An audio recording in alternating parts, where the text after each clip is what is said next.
హల్లెలూయా. నా హృదయాన కొలువైన యేసయ్యా, నా అణువణువు నిన్నే ప్రస్తుతించును కీర్తనీయుడ. నా హృదయార్పణతో ప్రణమిల్లెదని నీ సన్నిధిలో పూజారుడ. నా హృదయాను కొలువైన యేసయ్యా, నా అణువణువు నిన్నే ప్రస్తుతించును కీర్తనీయుడా. నా హృదయార్పణతో ప్రణమిల్లెదని నీ సన్నిధిలో పూజారుడా. నా హృదయాన కొలువైన యేసయ్యా, అగ్నియడంతలై మండుసుండినను అగ్నిజ్వాలలు తాకలేదులే నీ ప్రియుల దేహాలను. అగ్నియడంతలై మండుసుండినను అగ్నిజ్వాలలు తాకలేదులే నీ ప్రియుల దేహాలను. అగ్ని బలము సల్లారెను, శత్రు సమూహం అల్లాడెను. అగ్ని బలము సల్లారెని, శత్రు సమూహం అల్లాడెని. నేను నీ సోష్టమే, నీవు నా సొంతమే. నా స్తోత్ర బలులన్నీ నీకేనయ్యా. నా హృదయాన కొలువైన యేసయ్యా, అంత వ్యర్థమని వ్యర్థులైరెందరో నా గురి నీపై నిలిపినందుకే నా పరుగు సార్థక మాయను. అంత వ్యర్థమని వ్యర్థులైరెందరో నా గురి నీపై నిలిపినందుకే నా పరుగు సార్థక మాయని. నీ యందు పడిన ప్రయాసము శాశ్వత కృపగా నా యందు నిలసేను. నీ యందు పడిన ప్రయాసము శాశ్వత కృపగా నా యందు నిలసేనే. నీపై విశ్వాసమే నన్ను బలపరిచెనే. నా స్వరమెత్తి నిన్నే కీర్తింతును. నా హృదయాన కొలువైన యేసయ్యా, విత్తినది ఒకరు, నీరు పోసింది వేరొకరు, వెరువు వేసింది ఎవ్వరైనను వృద్ధి చేసింది నీవే కదా. విత్తినది ఒకరు, నీరు పోసింది వేరొకరు, వెరువు వేసింది ఎవ్వరైనను వృద్ధి చేసింది నీవే కదా. సంఘక్షేమాభివృద్ధికే పరిచర్య ధర్మము నియమించినావే. నీ ఉపదేశమే నన్ను స్థిరపరిచెనే. నా సర్వము నీకే అర్పింతును. నీ ఉపదేశమే నన్ను స్థిరపరిచెను. నా సర్వము నీకే అర్పింతును. నా హృదయాన కొలువైన యేసయ్యా, నా అణువను నిన్నే ప్రస్తుతించును కీర్తనీయుడా. నా హృదయార్పణతో ప్రణమిల్లెదని నీ సన్నిధిలో పూజారుడా. నా హృదయాన కొలువైన యేసయ్యా. హల్లెలూయా. మీ అందరికి వందనాలు. దేవుని స్తోత్రం. దేవుని మాటలు ఇందాక శ్రద్ధగా ఇందాం. అట్లా ఉండకుండా మన జ్ఞానం మన చిత్తం లేకుండా దేవుడి జ్ఞానం ప్రకారం, దేవుడు నడిపించిన ప్రకారం నడవాలి. మనం నడిస్తే ఎలా ఉంటారు అప్పుడు? ఇప్పుడు బైబిల్ తెలుసుకుందాం మనం. యెహోవా మాట విన్నాడు ఒక ఆయన ఎలా దీవించబడ్డాడు చూద్దాం. యెహోవా నీవు లేచి నీ దేశం నుండి నీ బంధువుల నుండి నీ బంధువుల అర్థం నుండి నీ తండ్రి ఇంట నుండి బయలుదేరి నేను నీకు చూపించు దేశమునకు వెళ్ళుము. నిన్ను గొప్ప జనంగా చేసి నిన్ను ఆశీర్వదించి నీ నామమును గొప్ప చేయుదును. నీవు ఆశీర్వాదంగా ఉందువు. నిన్ను ఆశీర్వదించు వారిని ఆశీర్వదించేదను, నిన్ను దూషించు వారిని శపించేదను. భూమి యొక్క సమస్త వంశములు నీ అందు ఆశీర్వదింపబడును. అబ్రాముతో అన్నాడనమాట, నిన్ను ఆశీర్వదిస్తా, మీ తండ్రి నుంచి నీ బంధువుల వార్త నుంచి నువ్వు ఎగిసి నేను చూపించి దేశానికి వెళ్ళమన్నాడు. పలానా దేశం అని చెప్పలా దేవుడు, నేను చూపించి దేశానికి వెళ్ళమన్నాడు దేవుడు. ఎక్కడికి వెళ్ళాలి, ఏ దేశం ప్రభు అని కూడా ఆయన అడగకుండా దేవుడి మాట ప్రకారం పయానమయ్యి వెళ్ళాడనమాట. అబ్రాహం భార్య శారాతో పాటు లోతు ఉన్నాడనమాట. లోతు కలిసి ముగ్గురు వెళ్ళారన్నమాట. ముగ్గురు వెళ్ళి అప్పుడు ఏం చేశారంటే, దేవుడి స్తోత్రం, సమస్త వంశములు నీ యందు ఆశీర్వదించబడునని అబ్రాముతో అనగా, యెహోవా అతనితో చెప్పిన ప్రకారము అబ్రాము వెళ్ళి లోతు అతనితో కూడా వెళ్ళాను. అబ్రాము హారాను నుండి బయలుదేరినప్పుడు 75 ఏండ్లు ఈడు గలవాడు. 75 ఏండ్లు ఈడు గలవాడు అంటాం అబ్రాము. అప్పుడు దేవుడు పిలిచినప్పుడు 75 వీడు గలవాడు.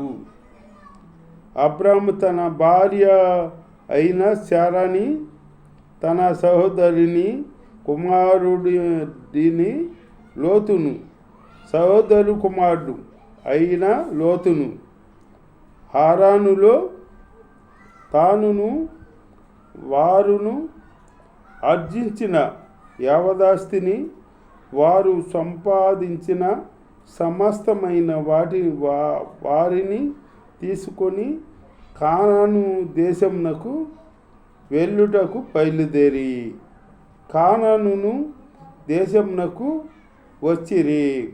అప్పుడు అబ్రాము షెకెము అందలి ఒక స్థలము దాకా ఆ దేశ సంచారం చేసి మామ్రో దగ్గర నున్న సింధూర వృక్షము నద్ద చేరెను. మామ్రో వనంలో సింధూర వృక్షం దగ్గర చేరాడంట. అప్పుడు కానానీయులు ఆ దేశంలో నివసించిరి. యెహోవా అబ్రామునకు ప్రత్యక్షమై నీ సంతానముకు ఈ దేశము ఇచ్చేదనని చెప్పగా, అతడు తనకు ప్రత్యక్షమైన యెహోవాకు ఒక బలిపీఠమును కట్టెను. తనకు ప్రత్యక్షమైన యెహోవాకు ఒక బలిపీఠం కట్టాడంట అబ్రాహము ఎక్కడైనా బలిపీఠం కట్టాడనమాట.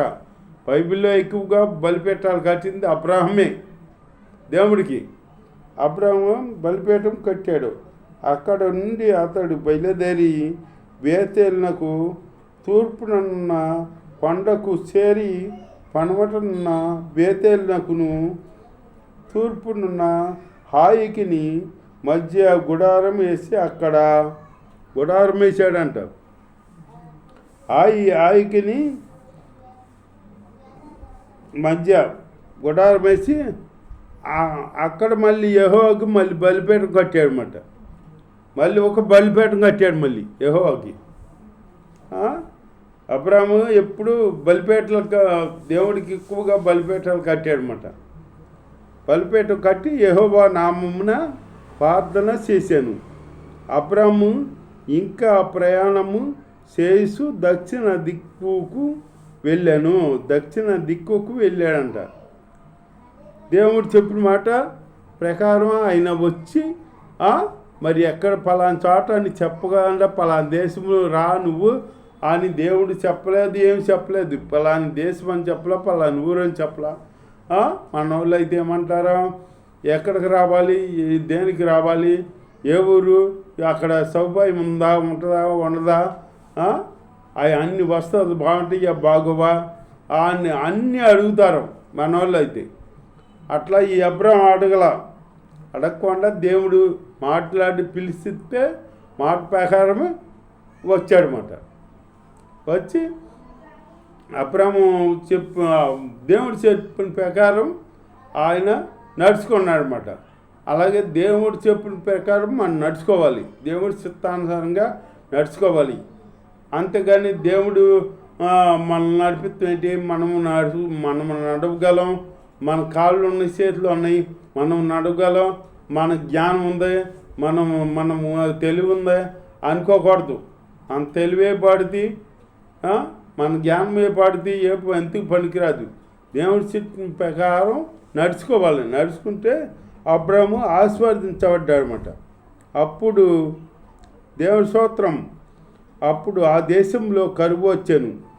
ఆ దేశంలో కరువు భారంగా ఉన్నందున అబ్రహాము ఐగుప్తి దేశములో నివసించుటకు అక్కడికి వెళ్ళాను. ఇప్పుడు దేవుడు చెప్పాడని వచ్చాడు కదా, వచ్చినప్పుడు దేవుడే అబ్రహాంకి ఏం కావాలో దేవుడే చూసుకుంటాడు. దేవుడు ఏమన్నాడు, బూదిగంతముల నుంచి అందరి సంతానం అందరూ నీ అందే ఆశీర్వదించబడతాడు అని చెప్పాడు దేవుడు. అబ్రహాం దేవుడు పిలిచినప్పుడు అబ్రహాంకి 75 సంవత్సరాలు అన్నమాట. 75 సంవత్సరాలు. అప్పుడు చెప్పాడు, నీకు సంతాన్ని కలగజేస్తానని చెప్పాడు. చెప్పి ఆయన చెప్పాడు, కానీ అబ్రహాం ఏం మాట్లాడాల చెప్పాడు. అప్పుడు మాట్లాడి మరి సంతానం ఇవ్వలా. అబ్రహాముకి సంతానం లేదు. ఆస్తి అయితే పెరిగిపోయింది కానీ సంతానం లేదు. సంతానం లేకపోతే అబ్రహాం ఏమనుకుంటున్నాడు, నా ఇంటి పెద్ద దాసుడు ఎలియాజరే కదా నాకు వారసుడు అవుతాడు, ఇంకా నాకు పిల్లలు లేరు కదా అనుకుంటుంటే నువ్వు అట్లా అనుకోమాక, ఎలియాజరు వారసుడు కావడం నీకు అని దేవుడు చెప్పాడనమాట.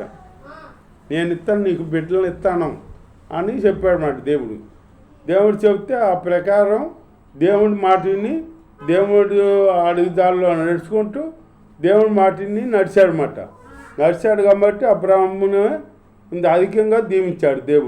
అధికంగా దీవించాడనమాట.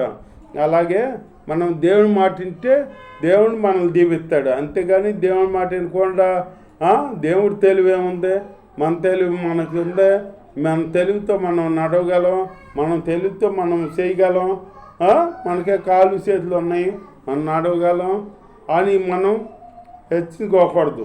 మనం ఏ బాటు పోదాం, మనం దేవుడు అన్ని ఇచ్చి ప్రాణవాయువు ఊదాడనమాట.